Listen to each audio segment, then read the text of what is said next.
আসসালামু আলাইকুম। আজকে 4 জানুয়ারি আমরা এসেছিলাম আমাদের বিশ্ব ইজতেমাতে।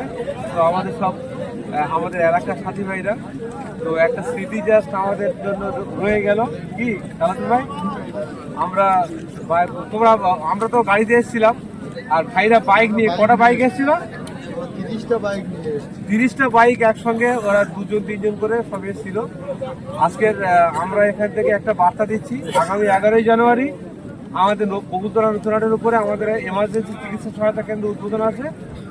আমাদের সম্পূর্ণ বিনামূল্যে চিকিৎসা, ঔষধপত্র সহ অ্যাম্বুলেন্স পরিষেবা দেওয়া হবে। বিশেষ করে দি সরার জায়েজ হসপিটালকে আমরা ধন্যবাদ জানাবো। আল্লাহ জায়েদ ইসলাম সাহেব আমাদেরকে এই পরিষেবায় সম্পূর্ণ সহযোগিতা করছেন। আর আম্পা পরিবার আপনারা দেখতে থাকেন। আম্পা পরিবারের প্রোগ্রামে আমরা একের পর এক আমরা বিভিন্ন সামাজিক কর্মসূচিগুলো আমরা পালন করবো, এগুলো আপনারা দেখবেন। আসসালামু আলাইকুম।